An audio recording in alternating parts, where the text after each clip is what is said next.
अच्छा डॉक्टर साहब, आज DGISPR लेफ्टिनेंट जनरल अहमद शरीफ साहब का एक डिटेल इंटरव्यू अल जजीरा को उन्होंने दिया है, पाकिस्तानी टेलीविजन के ऊपर भी वो चला है। उसके अंदर दो अहम नुक्तों के ऊपर वो बात करते हैं। पहला जो इशू वो ये है, वो दुनिया को ये बता रहे हैं, सवाल पूछा गया जाहिर है ईरान इसराइल जंग के बैकग्राउंड में, कि पाकिस्तान का जो न्यूक्लियर हमारा जो प्रोग्राम है, हमारी फैसिलिटीज हैं वेल इंटेग्रेटेड हैं, फुली सिक्योर्ड हैं, इंटरनेशनली जितने भी कवायद ज़वाबित हैं उनके मुताबिक किसी भी तरह का कोई खतरा नहीं है, और खुदा न खास्ता अगर किसी ने इस हवाले से कोई गलत सोचने की कोशिश की तो उसको उसी अंदाज से जवाब दिया जाएगा। इंडियन जो स्टेट पॉलिसी टेररिज्म को अगेंस्ट पाकिस्तान इस्तेमाल कर रही है, उसके ऊपर भी उन्होंने बात की है। फिर इसी को आगे बढ़ाते हुए डॉक्टर साहब, क्योंकि वक्त की किल्लत का सामना है, गजा के ऊपर जो एक सीज फायर की बात चल रही है, दो मुलाकातें प्रेसिडेंट ट्रंप और हो गई हैं बिटवीन नेतन्याहू प्राइम मिनिस्टर जो इजराइल के, अभी तक फाइनल उसके ऊपर आउटकम नहीं आई, क्योंकि आपका एक्सपीरियंस मिडल ईस्ट कंट्रीज के अंदर रहा है। How do you see this entire scenario developing? जाहिर है अब्राहम अकॉर्ड की बात हो रही है, आपको लगता है सीज फायर हो जाएगी, उसके अंदर तमाम पार्टीज की सेटिस्फेक्शन, खासतौर पर पैलेस्टीनियंस जो सबसे ज्यादा विक्टिम है, जाहिर है जिनका मसला है, इस हवाले से क्या आपकी राय है? और खासतौर पर ये जो न्यूक्लियर के हवाले से DGISPR ने बात की। जी हाँ, देखिए तीनों पर मैं बाद में, लेकिन पहले आपने क्योंकि मिडिल ईस्ट के हवाले से गजा की बात की है तो पहले इसको ले लेते हैं चंद सेकंड के लिए, और बाकी 3-4 सेकंड के लिए बाकी दो मौजूआत न्यूक्लियर और जो उन्होंने टेररिज्म के हवाले से बात की है। तो पहले गजा की बात कर लेते हैं।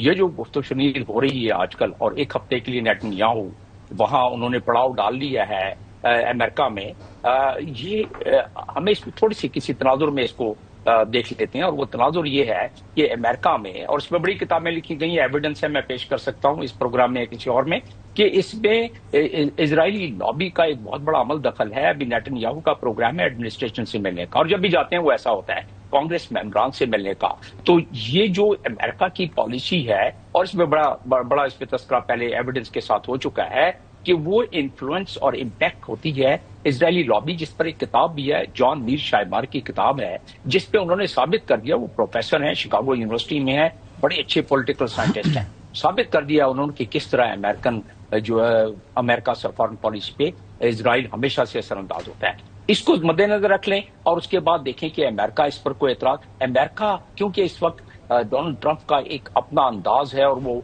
अपनी पावर को चाहते हैं कि किसी न किसी तरीके से उन्होंने एक चीज अनाउंस कर दिया है कि ये होने वाला है। मुझे अंदाजा ये होता है जिस तरफ ये रुख जा रहा है ये हो जाएगा, होगा उसी टर्म्स पर जो कि इजराइल चाहता है, क्योंकि इजराइल 1897 में जब ज़ायोनिज्म की बुनियाद रखी गई स्विट्जरलैंड में, उस वक्त से लेके जब इस लॉबी ने, जब ज़ायोनिस्ट लॉबी जो है ये, इसने जब से जो फैसला किया उसको कर दिखलाया। ग्रेटर इजराइल का भी फैसला इसी में है। तो अब आ जाते हैं गाजा पर। जी, मैं समझता हूं, मेरा तजिया यही कहता है कि ये पॉज आ जाएगा। मेरा तजिया यही कहता है कि कतर पर और मीडिएटिंग कंट्री इजिप्ट पर बहुत बड़ा प्रेशर आएगा कि भाई हमास को मना लो, और हमास को अब जिस तरीके से जितना प्रेशर आ गया है, जितना नुकसान सह लिया है उन्होंने, अभी भी उनमें हिम्मत है, क्योंकि नजरिए मरते नहीं है, दरअसल नजरिए जिंदा रहते हैं। आप हर एक शख्स को कत्ल कर दें, नजरिए फिर भी जिंदा रहते हैं। तो वो उस लिहाज से हमास जो है वो वक्ती तौर पर इस बात पर प्रेशर की वजह से मान जाएगा। 10 हॉस्टेजेस को रिलीज करना पड़ जाएगा, डेड बॉडीज रिलीज करना पड़ जाएंगी, फलस्तीनी सारे रिहा हो जाएंगे, और जो 7 अक्टूबर के बाद जो कब्जा किया गया है उससे थोड़ा पीछे हट जाएंगे। इजराइल अपनी सिक्योरिटी कंपोनेंट उधर रखेगा, दो जो उनके हैं कॉरिडोर, उसको इजराइल नहीं छोड़ेगा, और उन्होंने कह दिया है कि हमास नामंजूर, किसी सूरत में भी हमास निकल जाए इधर से, जो कि महसूस हो रहा है, होता हुआ नजर आ रहा है। इसीलिए लबनान में कल उन्होंने हमला किया है कि कुछ जो बाकियात क्या, काफी अभी भी असर है हिजबुल्लाह का, तो उस कंपोनेंट को 40,000 फाइटर सारे तो नहीं मार दिए थे उन्होंने, तो वो अभी भी हैं, तो कुछ जगहों पर इसीलिए उन्होंने वो किया है। सीरिया उनके हाथ में आ गया है, एक्सेस ऑफ रेजिस्टेंस सारा आ गया है, होती रेजिस्टेंस कर रहे हैं। मैं उधर खुद मैं तैनात रहा हूँ अक़वाम मुत्तहिदा के प्लेटफॉर्म से, होती इतनी सख्त जान है कि अभी कल भी उन्होंने एक कश्ती बिल्कुल सही है। ये लॉन्ग टर्म के लिए बड़ा, मतलब ये इसके लिए बड़ा सोच विचार करनी पड़ेगी। Hasan, you must have heard DGISPR press conference. जी, वाज़े तौर पर मैं आपके पास भी आता हूँ डॉक्टर साहब, कोई चीज छोड़ी नहीं है। کلیئر کرتی انہوں ہے. نے بتا دیا ہے کہ کس طریقے سے اجیت دوہل جو ہے وہ ماسٹر مائنڈ ہے، وہ پاکستان کے اندر دہشت گردی کرا رہا ہے، اور انڈیا واحد وہ ملک ہے جو ایکچولی سیلیبریٹ کرتا ہے پاکستان کے اندر دہشت گردی کے واقعات کو. وہاں پر خوشیاں منائی جاتی ہیں، ان کو ٹیلی ویژن چینلز کے اوپر دیکھ لیں آپ، ان کے جو اسٹیٹ ریپرزینٹیٹیوز دیکھ لیں.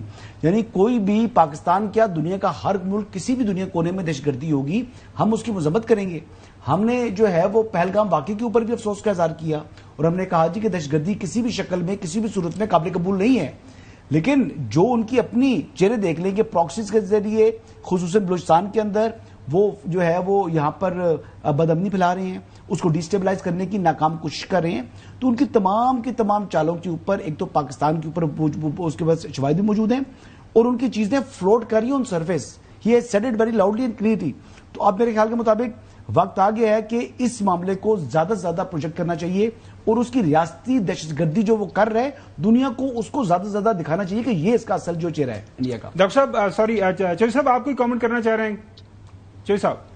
نہیں، میں ڈاکٹر صاحب سے یہ عرض کرنا چاہتا ہوں پلیز، کہ یہ جو نیا ڈینجرس ٹرینڈ آیا ہے کہ امریکہ براہ راست اسرائیل کے ساتھ مل کے جب وہ ان کا ناکام ہو گیا، اس کو شکست ہو گئی ایرانی جذبے کے سامنے، تو اسرائیل کو یہ مدد میں امریکہ کود پڑا. آیا امریکہ بھی یہ مستقل یہ پورے علاقوں کو دھمکانے میں اسرائیل کے ساتھ کھڑا رہے گا یا یہ ون ٹائم تھا؟